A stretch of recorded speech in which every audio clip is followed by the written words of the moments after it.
Thanks so much for joining us for another month of our Facebook live stream. Today's live stream is called Don't Hate, Advocate. And we're bringing this to you live from Katherine. Cheryl and I are here in Katherine to attend the Carer Excellence Award, which we had today. And we also wanted to take the opportunity to meet some of our Katherine Carer members here because we know it's a very active member base here. So you'll hear the kids are here as well. So you'll hear them. Cheryl's nanny tonight, so she's looking after the kids and Trisha. And before we do get started into it, I just wanted to say a huge thank you to Trisha Kelly from NT Friendships for hosting us at Equality Tea tonight. She's been up before dawn making sausage rolls for everyone, and she's here tonight hosting us again. So thank you so much to NT Friendships for that. So today's session is going to look a little different, where we do have some of our carers here. We're going to talk a little bit about what advocacy is, and just explain that to a little some of the guys here who I haven't been able to meet before or talk this through. You're so welcome to continue asking questions, and I will address them near the end of it. But for the next couple of minutes, I will be chatting with the guys here. You see the back of their heads.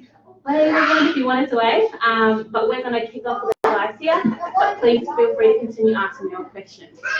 So, for everyone here, if I haven't already mentioned it before you guys came in, my name is Mona, so I am one of the advocates from the Fostering Future Carers organisation. So the purpose of today's session was we wanted to have the opportunity to just explain to you guys a little more about who we are and what advocacy is. Because we have noticed that when we do these monthly live Facebook streams, not a lot of people are aware. So while we're here, let's let you guys explain it.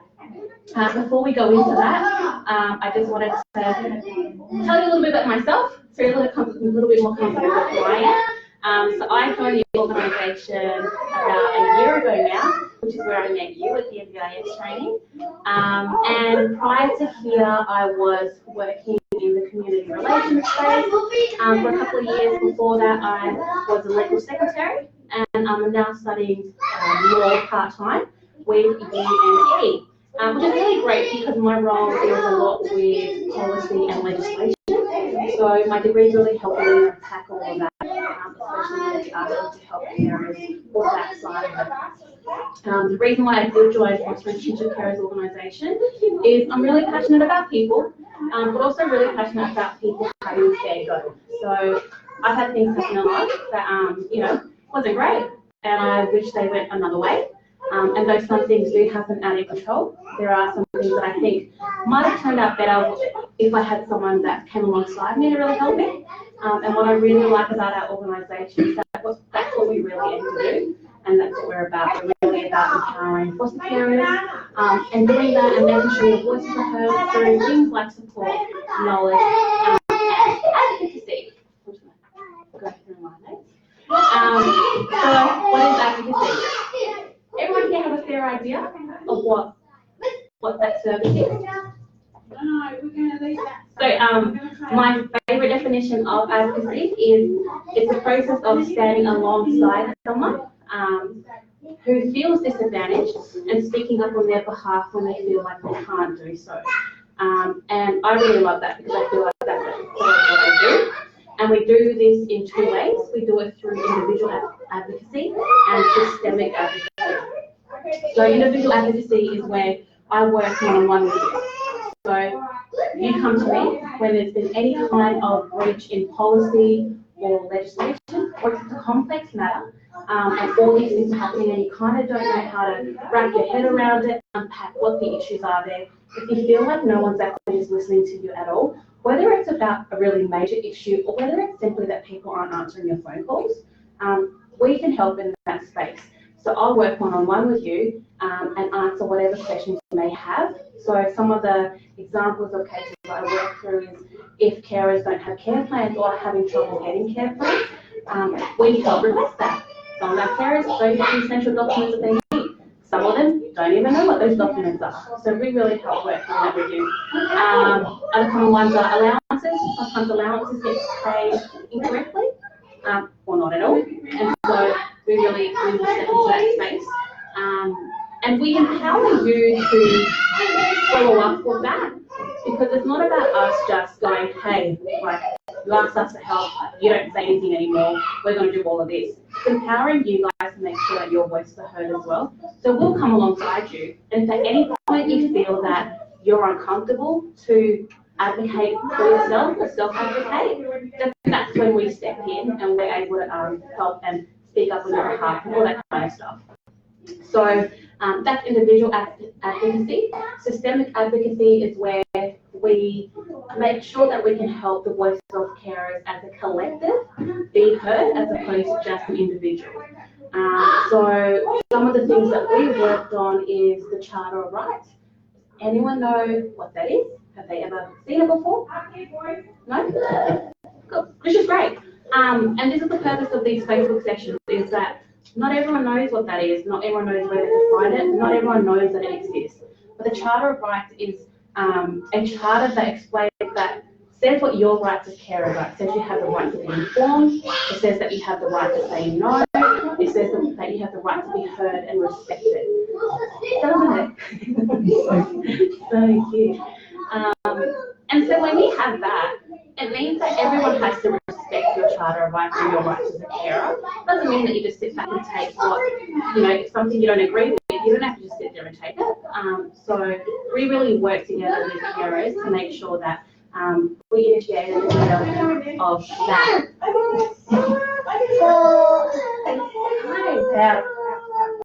Yes, everyone.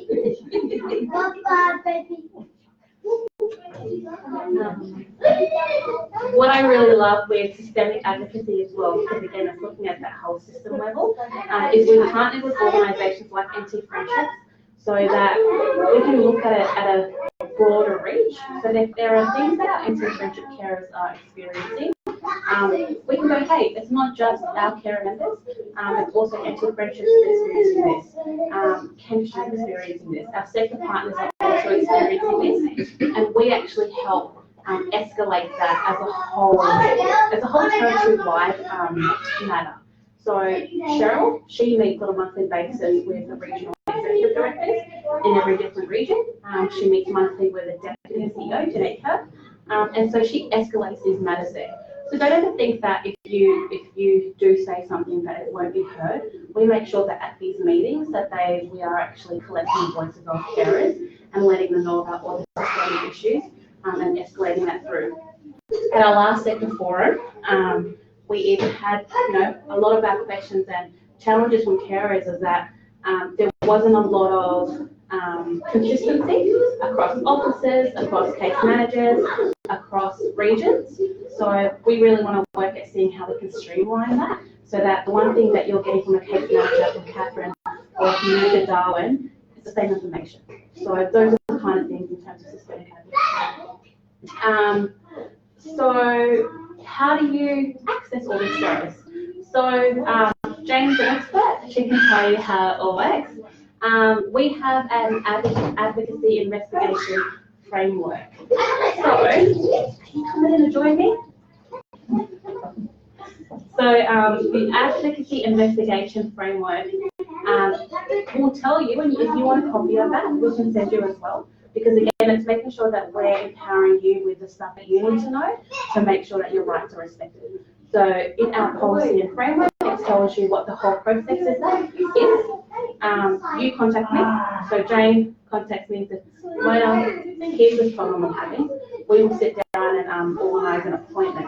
So we can do this either by phone, by video calls, or if you're in the Greater Darwin region or in Alice, you can come to the office. I'm aware that there are working ones. So if you don't live in Darwin, you can't get into the office, and a video call is going to work better for you after hours, then I'll have that appointment with you. It doesn't have to be between 8 to 4 o'clock. So please feel free to ask for after hours appointments as well. I'm more than happy to do that. And so once we have our meeting, I'll basically get an overview from you about some of the challenges you're experiencing. I'll do some preliminary checks, and then after 48 hours maximum, I'll get back to you guys about an action plan that we're going to take. Within our policy, we do look at a 28-day turnaround for resolution timeframe. So that's in line with the Territory Families investigation timeframes as well. And that's when we're resolving a matter with a case manager. So we look at the frontline team first and try to resolve it with them. And we give it about 28 days. If it's not resolved in 28 days, we do have an escalation policy as well, where we will escalate through the chain of command. So we'll escalate that to a team leader. And if we don't get an acceptable response from a team leader or usually we say, hey, can we get a response in the next 7 days? If they don't negotiate a time frame with us, or we don't get that resolution within 7 days, we'll escalate it to the next level. And we'll keep doing that. And if we have to, and it needs to be escalated through to Genetco, we'll do that as well. So that's how our escalation process works. So just know that we do want to work through that chain of command. Sometimes we do have carers who come and want to go straight to the CEO and let them know all their problems. We do have to work within our framework as well, and within Territory Standards framework. But we come alongside you to do that as well. So that's basically advocacy in a nutshell, how I work with that, how you can access all of that. So does anyone have any questions about that? Does that all make sense? Does anyone have any questions about the advocacy service?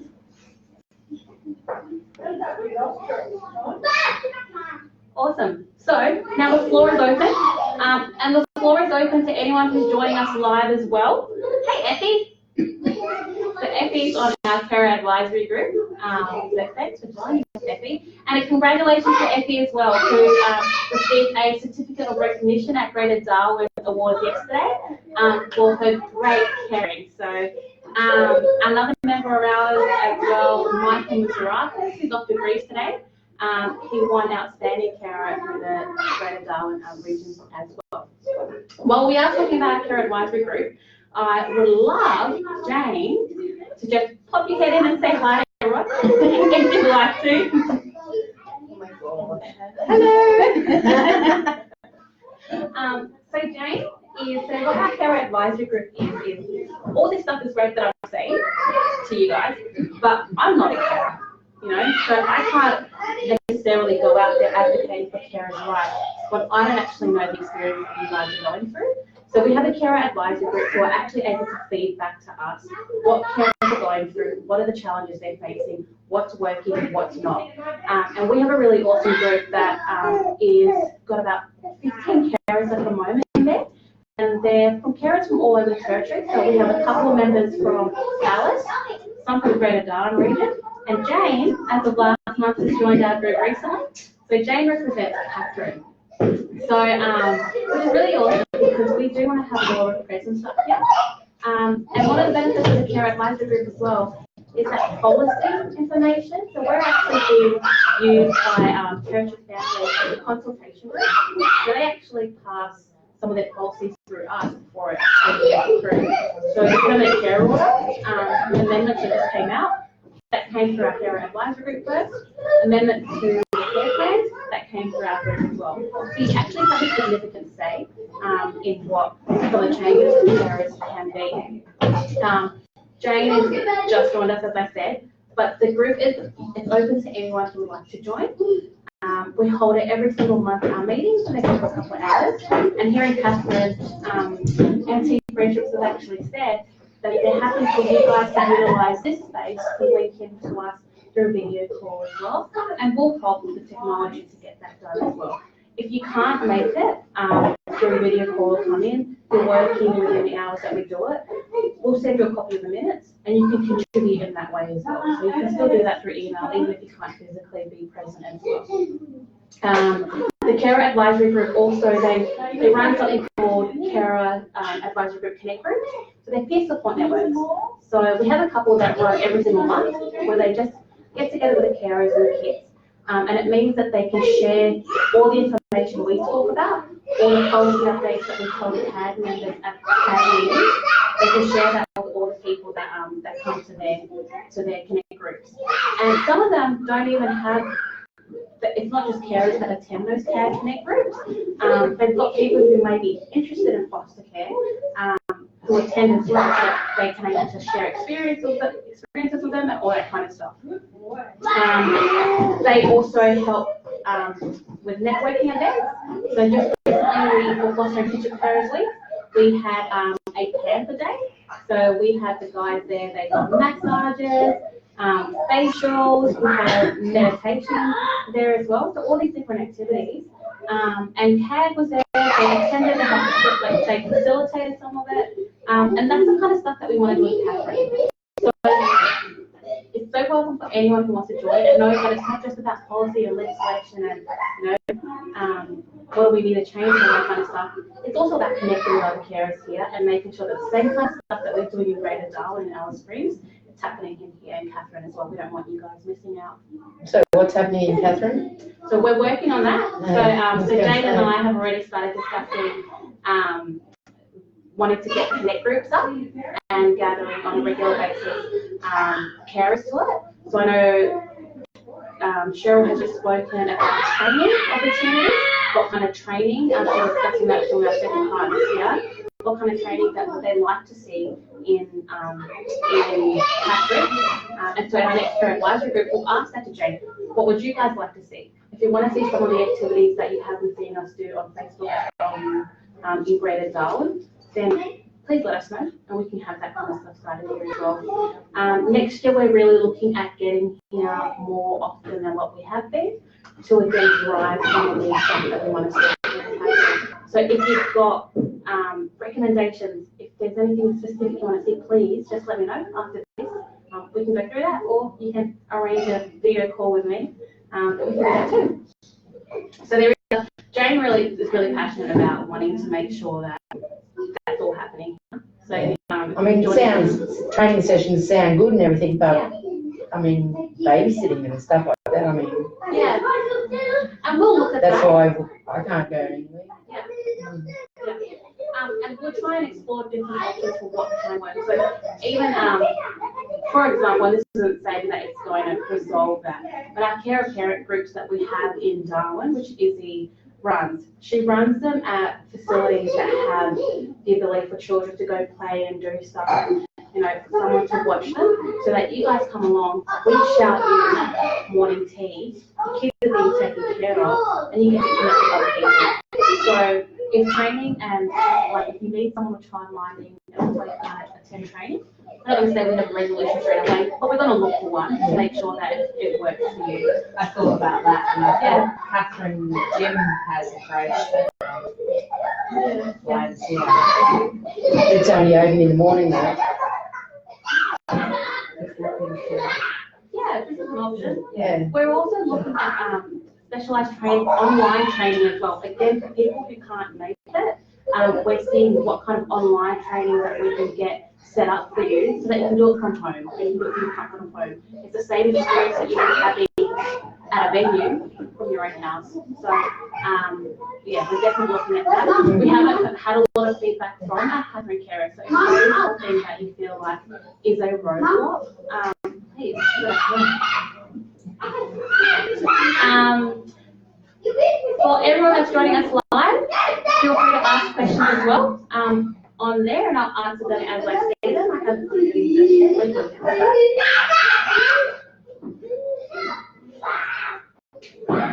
hello, Hey, Effie. but does anyone else have any questions? Doesn't have to be about advocacy. Do you guys have any questions about anything else at all?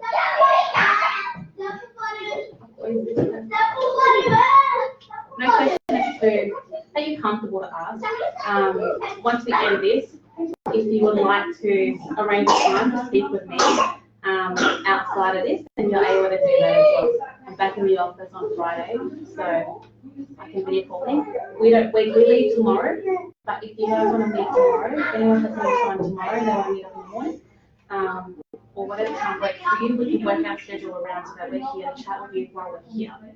The lives that you've done previously, have you seen the lives you've watched in? So yeah, there's a few questions. Yeah.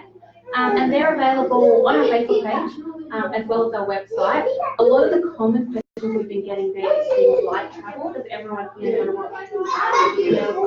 Yes, I find that that's a lot of common questions that I'm getting. Probably services about what kind of services are like, especially when it comes to culture, are available for children and how carers can connect them with culture more. Our CSO, Izzy, our social support officer, is looking at that and wants to really make sure that we've got, as of next year, when we come into next year, we can actually go, hey, Catherine, Alice, Darwin, here's this, and this. So she's really working hard on that space. She was offline leave last week looking into that kind of stuff. Yeah, that would be my biggest thing, trying to connect him with, trying to get someone to teach him to play didgeridoo or paint. There's just, I've always been told it's not the right region for him. And I kind of think, to me, playing the didgeridoo, I know there's different songs, but just that technique, doing that technique is what I want him to, someone to teach him, but. Do you have cultural care plans? Yeah, well, no. You've got a plan? We've got a plan, but I just keep getting the same, oh, we'll try. Yeah. Oh, we'll try. What you can do, what we've done with other carers, is if you feel that there needs to be more improvement, we can actually facilitate and arrange a cultural care plan review meeting. We'll meet with you before that and talk about what are some of the things that you want to see. And when we get to the meeting, we can actually present that and go, these are the things that we're not seeing. This is what would like to happen. I would really recommend setting a time frame as well. So this is the time frame in which we want to see this happen. If that doesn't happen in that time frame, you have it. And I'll follow up and say, this is what we agreed to in the meeting. At this time frame, why hasn't it happened? And if that still doesn't get action, then we start going through our escalation process. So that's, we can recommend services, but if we want to make sure that it's part of your child's care plan and part of their daily upbringing, I would recommend getting that solidified in a care plan. So if you want to look at doing that, otherwise I'll speak to Izzy here about what kind of services here we can recommend. Sorry, I'm trying to think. The last one you did was, what was the wording you used for the, you know, where you can go for full, not custody, but. Family care order? Yeah, I asked not my case manager, but the person that works with the case manager. Support, yeah, she looked on her end, but couldn't find anything. Couldn't find policy. Yeah. So it's not very helpful, because I wanted to know, well, I wanted to know how I go about starting it. First step is submit an expression of interest to your case manager. So only the CDO can apply for a permanent care order, but in order to get there, you've got to tell your case manager that you want to do that. Is your child children on a long-term order? Yes. So the way to do that is through your case manager.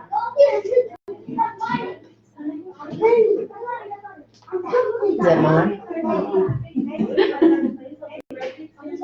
Okay. Long-term order, is that 2 years or until they're 18? Until they're 18.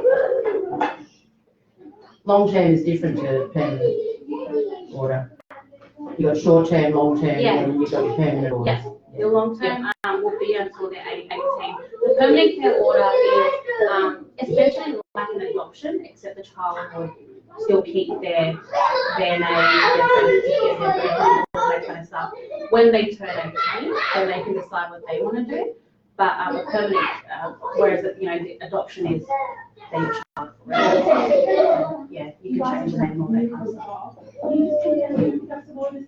Anyone we had a lot of questions about permanent care orders that we actually did some Facebook Lives on that. Anyone here have any questions about that? When you go for a permanent care order, do you still get like the care payments? Yeah. So your care Like a mercenary or anything? Yeah. Yeah.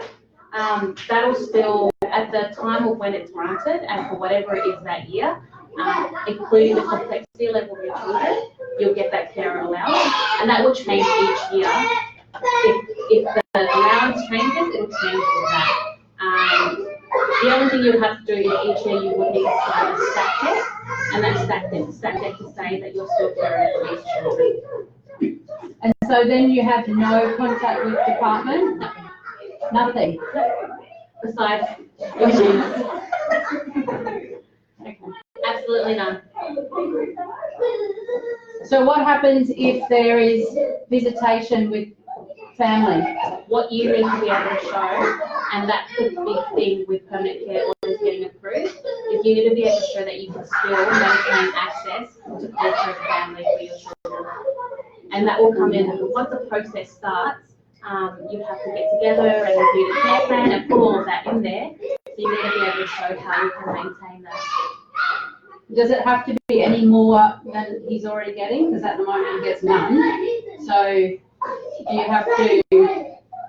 If there's none, because it's been identified that families can't be found, aren't interested, you can't do what has not been possible. Yeah. So if family isn't available because whatever reason they might be, you can't facilitate family access and it's not safe, no worries. But you still want to show that you can still connect to culture. More than what they're doing already? Yeah. Or providing already? It'll be the main part of the permanent care order. That's the biggest part of it, you know. And if there isn't anything happening, more points you will if you can show that you can do more. Yeah. I got given a calendar of Indigenous events last year for the culture. For the wedding.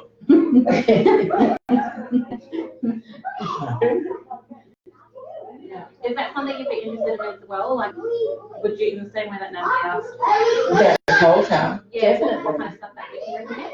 Yeah, but I mean, it all costs money, and I mean, I don't work or anything like that, but for them to just hand it over and say, oh, here you go, and do nothing, Yeah. that's just not good enough. I'm going to recommend the same thing. Let's look at a culture care plan review meeting. And say these are, we need more active plan, more active activities.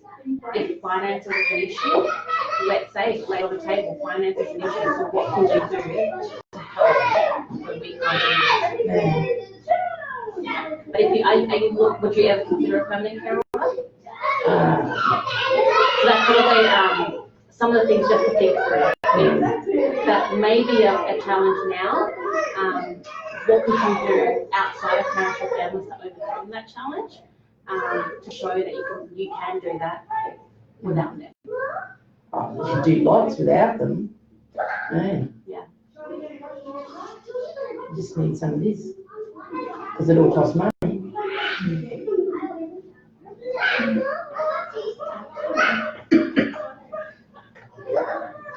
And then I will get some notes as well.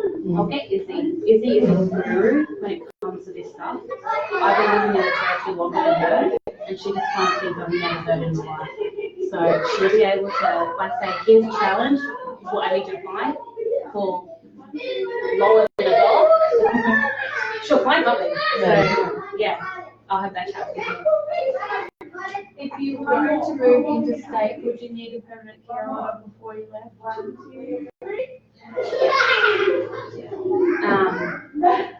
Once you have it, you don't have to ask permission to move.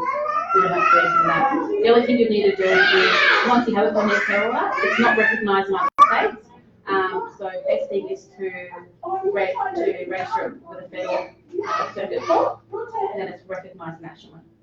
The other alternative is to find a similar court order wherever you move to. That can be a little challenging at times, depending on. It'll be easier to get through the federal court. Court order to say that they're in your care. To recognise the permanent care order. so that it's national, so wherever you go in Australia, it's recognised. If you don't do that, and you go outside of the territory, then of the kids again, and someone needs to, you know, live off them, why you can legally have them, all that kind of stuff.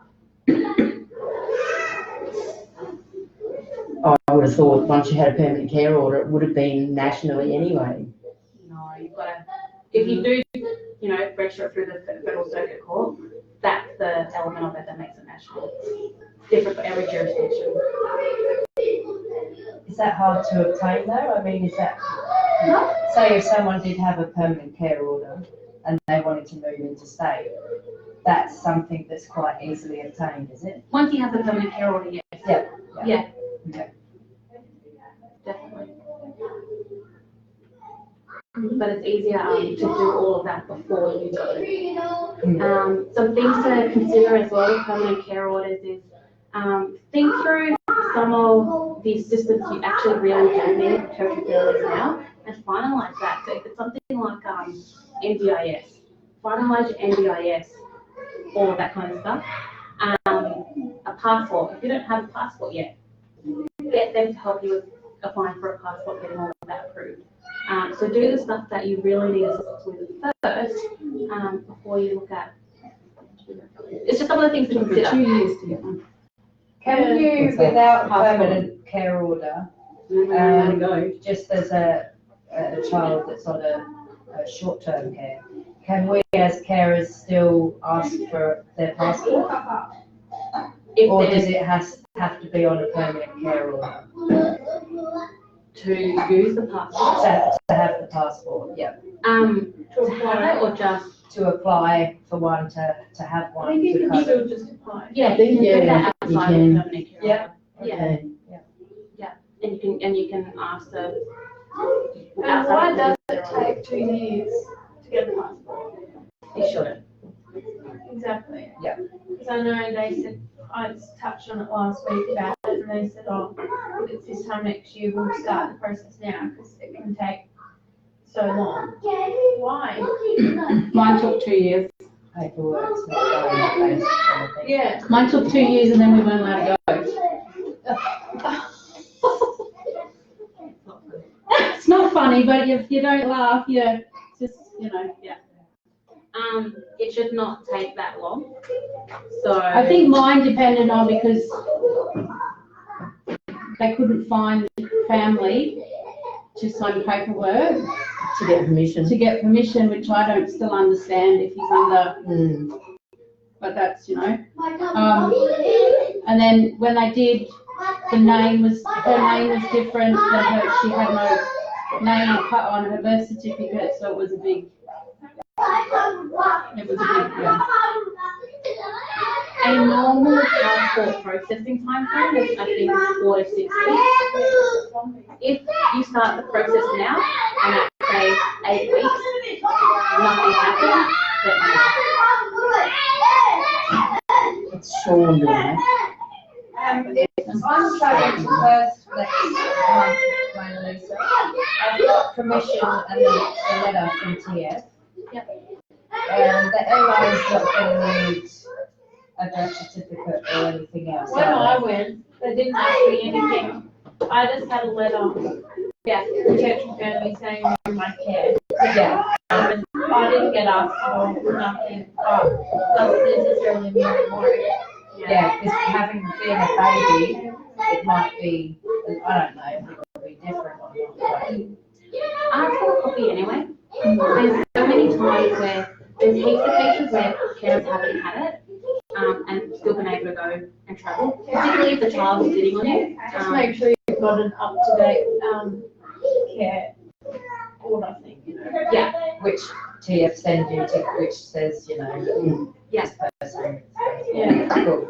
but Chloe, I've asked for a birth certificate anyway, just for your peace of mind, Yeah. just in It's case. just been my luck that they'll ask for it, you know? Yeah. Yeah. They've never given me one, even when I took Andy away when he was a baby. I just had the letter. Again, that's what, we did that. But we're entitled to ask for a copy of their birth certificate. Really, because I've had asked for one before and they've sort of fobbed me off. I've got mine. Right, okay. Well, I asked for one because I wanted to open a bank account, and I got told that they had to come to the bank with me to open it. They need to be the signatory, and I said, well, unless you're putting money in it, you don't need to be. Yeah. I just got the birth certificate a different way. For Medicare as well. I can't even get their card. Card. Mm. They wouldn't give me the Medicare No. card, they just gave me the number, which is all you need really, but it makes it difficult to. Love your mum. Yeah, your mum. yeah, that's because he's scared. Yeah, I was gonna say, he knows he's gonna get talking to when we leave. Mate, that was too loud. No, that was mine. Different offices in different regions might do things differently. I know in the terms of the Medicare card, we were told at the sector forum that if you've got the number, you don't need necessarily the card. So if they were to take it, Territory Farmers were to take a photocopy of the card and have it in the child's file, they can hand over the card. If you're being told differently, when again, and I know it might seem really tedious, and why do I have to come to you all the time for every little thing?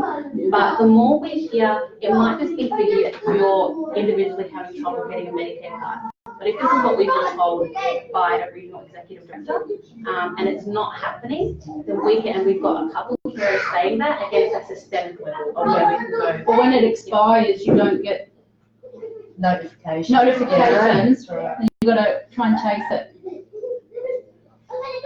And those kind of stuff should be identified in the care plan as well. So, I don't even have a care plan. you don't Do you? Well, what were we given 2 weeks ago to fill out? Oh, that's infantry for, Okay, yeah. yeah. No, that's through Territory Families and Care. If you don't have one, I'm repeating myself like a broken record, please let me know. There are 3 documents that you absolutely have to have with your children. A placement agreement, an essential information record, Is that an and a up-to-date care plan? plan. Yes, because that's your legal document to say that you haven't just gone and stolen a child. So if you don't have one and someone comes up to you and says to you, what right do you have for this child? What are you going to produce? That is your legal document to say this child is legally. If you don't have any of that, can't stress enough for you. We'll log off soon from here, and I'll take appointments with you guys again. If you want to chat tomorrow, we'll stick around. I might log off from here. I didn't see any. See a couple questions from Andy.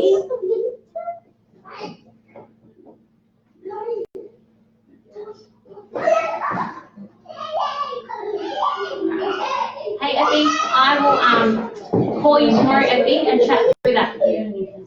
I've just seen your comment.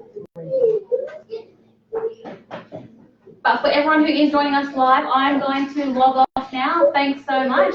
And I will go through your questions and get back to you guys. If not tonight, then tomorrow with that. Up for now, see you later. Feel free, please share this information out. A lot of what the guys asked here, I've heard before. So it means that there are more carers out there that are experiencing these challenges. So share it out there so people get to hear that there are other people going through the same thing. These are the answers, or these are the avenues that you can seek to actually get help to address those challenges. So like it, follow our page so you don't miss out when we go live every single month, and share it. Thanks heaps, everyone. Good night. I've had caseworkers I've never